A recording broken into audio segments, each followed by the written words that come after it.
피해자가 있는데 남자친구나 무슨 남편이나 그런 사람들이 못 참아가지고 걔를 이제 막 그 가해자를 이제 폭력에 휘둘러가지고 가해자가 오히려 폭행 합의 조건으로 성폭력도 합의해주고 그런 경우 되게 열받잖아요. 맞아요. 피해자는 사실 성폭력 피해에 대해서 얘한테 제일 물어야 되는데 폭행 가해 열렸습니다. 이걸로 협상해주고 되게 열받았는데 그래가지고 제가 이제 막 강의할 때마다 제발 사람 때리지 마. 때리면 안 돼요. 이렇게.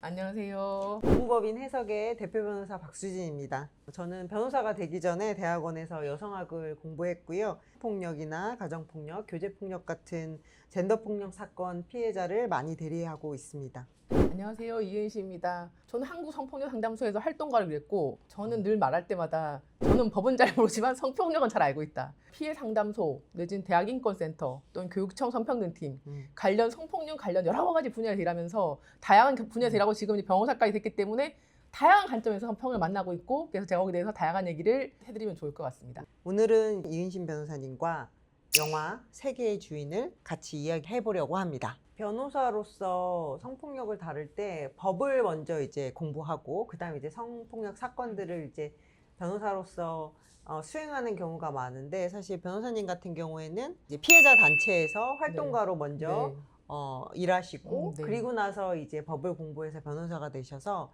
누구보다 사실은 세계의 주인에서 다루고 있는 성폭력 피해나 친족 성폭력 피해 관련해서는 많은 경험들을 오늘 이야기하실 수 있을 것 같습니다.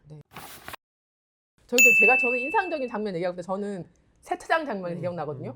처음에 갈 때는 이제 엄마랑 갈 때 점잖게 엄마 미안해 하다 그 다음에는 난리를 치고 브루스를 치고 그 다음에는 막 근데 했을 때 제가 또 인상적인 거는 그때 엄마의 반응. 엄마가 보통 그럴 때 걔한테 뭘 하지 않고 다 그냥 가만 듣고 있다가 한 바퀴 더 돌래? 이렇게 하잖아요. 저는 그게 내공이다. 이럴 때 그때 뭔가 말 끼얹지 않고 더 얘기하지 않고 기다리면서 한 바퀴 더 돌리게 하는 거. 근데 엄마도 사실 그때 보면 그 엄마가 되게 술을 마시고 막 그렇게 괴로움이 있지만 되게 딸 앞에서 그런 걸 유지하는 게 다 적절했다고 생각했어요. 이게 전 좋았던 부분입니다. 한 바퀴 더 돌까?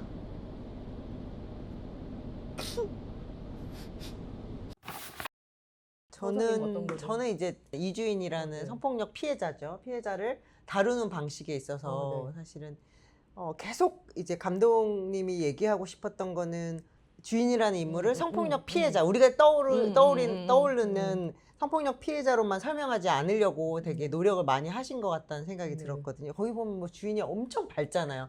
친구들이랑 막 노래방 가서 막 춤추고 연애도 하고 이기적인 모습도 보이고 우리가 생각하는 성폭력 피해자는 굉장히 무기력하고 막 슬프고 침울한 모습이랑은 너무 다른 모습이잖아요. 근데 사실 주인이한테 언뜻 이런 모습도 있죠. 그 세차장 장면도 사실은 그거 중에 하나이고. 그리고 막 싸울 때도 과하게 싸우지 않았더라고. 저는 오히려 그런 모습이 너무 현실적이라고 느꼈어요. 저는 거기서 이제 보면 성범죄자라고 막 쓰잖아요. 아파트에 쓰면서. 아마 그 남학생이 자기 어린 여동생이 있어가지고 걔를 위해서 아동 성범죄가 복귀하지 말라는 그런 막 서명도 받고 있었어요. 근데 그때 주인이만 그거를 아마 서명을 안 하고 막 전교생 해주는데 그런 일을 했던 것 같고 그때 주인이가 가장 이제 거기서 분노했던 게 씻지 못할 상처. 인생과 영혼을 파는데 여기에 되게 격분하잖아요. 그게 좀 이해되는 게 아니 인생에 지나가는 일이고 나는 괜찮을 수 있는데 내가 평생 기분 나빠야 되나? 이렇게 내 인생 끝나지 않아서 그렇게 말하지 마라고 막 싸우잖아요. 근데 그 장면이 좀 되게 인상적이었던 것 같고 그리고 사실 그게 맞는 게 피해 당하고 나서 고민하시는 분은 진짜 그냥 담담하게 내가 이 사건 어떻게 하지?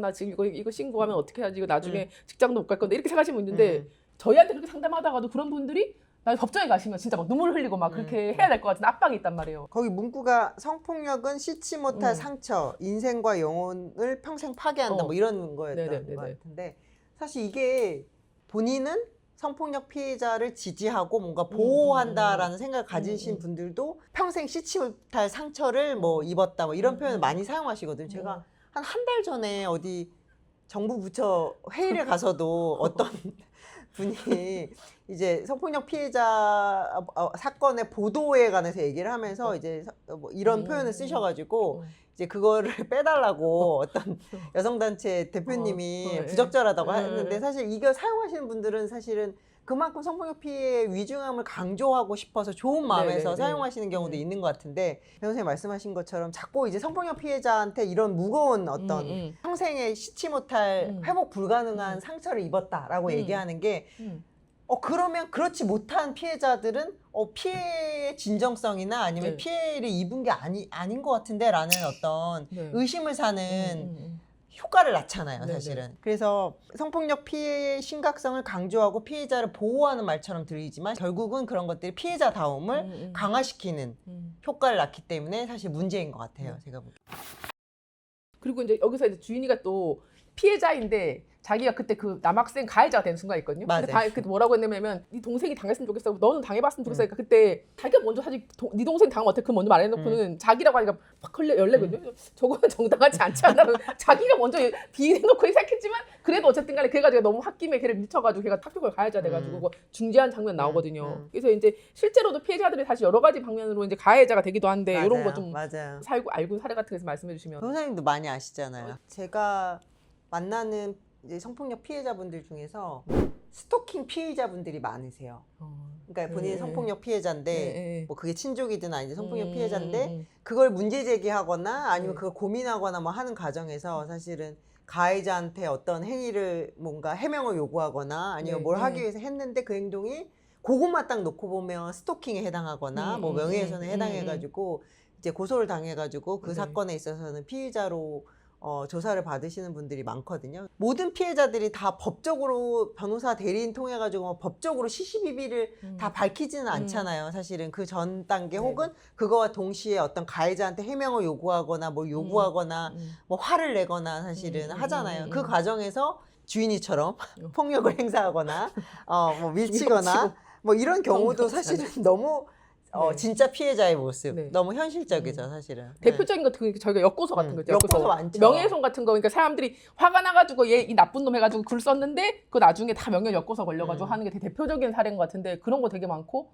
피해자가 사람 밀칠 때보다 그런 건 봤어요. 피해자가 있는데 남자친구나 무슨 남편이나 그런 사람들이 못 참아가지고 걔를 이제 막 그 가해자를 이제 폭력 휘둘러가지고 가해자가 오히려 폭행 합의 조건으로 성폭력도 합의해주고 그런 경우 되게 열받잖아요. 피해자는 사실 성폭력 피해에 대해서 얘한테 제일 물어야 되는데 자기 주변 사람이 지금 어쨌든 폭행 가해 열렸으니까 이걸로 협상해주고 이렇게 하는데 되게 열받았는데 그래가지고 제가 이제 막 저 강의할 때마다 제발 사람 때리지 마, 때리면 안 돼요. 그리고 진짜 명예훼손 이거는 진짜로 지금도 피해자분이 자기가 피해 당해가지고 추가 피해를 더 이제 알려보려고 이렇게 사람이 글을 썼거든요. SNS에. 이분은 막 언론 인터뷰도 했어요. 근데 그렇게 했는데 가해자가 그거를 진짜 다 고소한 거예요. 전부 하나하나 막.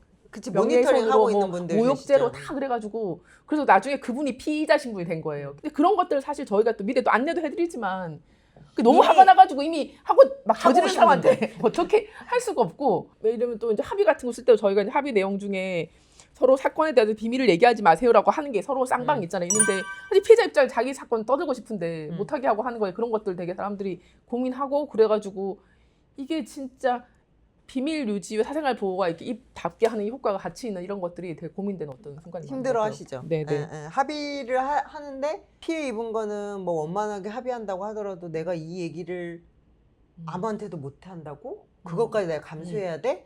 라는 생각을 하시는 피해자분들 계세요. 근데 이제 가해자 입장에서는 합의를 하려면 비밀 유지 의무를 꼭 넣어달라고 하니까 물론 이제 피해자도 필요하지만 그거 고민 많으신 것 같고 저도 마찬가지로 이제 오면 너무 이제 화가 나시기 때문에 법적인 처벌은 뭐 고소를 하고 하는데 너무 오래 걸려요. 사실은 오래 걸리고 뭐 고소해도 6개월 걸리고 결과 나올까지 5개월 걸리는데 이제 너무 화가 나니까 뭔가 글을 쓰거나 뭔가 찾아가거나 뭐 이런 거를 이미 하고 오시거나 아니면 사회적 유명일 때 명예가 있을 때 가해자가 유명인이라서 TV에 자꾸 나오거나 뭐 어디 유튜브에 자꾸 나올 때 더 이제 화가 나시니까 나한테 이런 가해를 저질러 놓고 저렇게 멀쩡하게 어떤 대외적인 활동을 하는 게 너무 심적으로 그냥 보기 힘드시기 때문에 물어보세요. 변호사님 이거 해도 돼요? 여기 써도 돼요?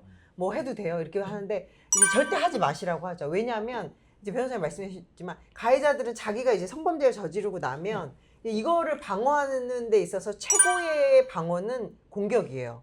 공격할 게 있어야 되거든요. 그럼 이제 피해자분이 그런 자기에 대해서 뭔가 어디 게시글을 쓰거나 아니면 오지 말라고 했는데 찾아오거나 뭐 이러면 스토킹이나 명예훼손으로 고소를 해요. 뭐 선고소를 하든 후고소로 역고소를 하든 해서 공격을 합니다. 그럼 그게 자기 성범죄의 최고의 방어가 되거든요. 왜냐하면 사법 절차 안에서 경찰이 보기에는 쌍방고소 사건이고 둘 다 가해자고 둘 다 피해자가 돼요.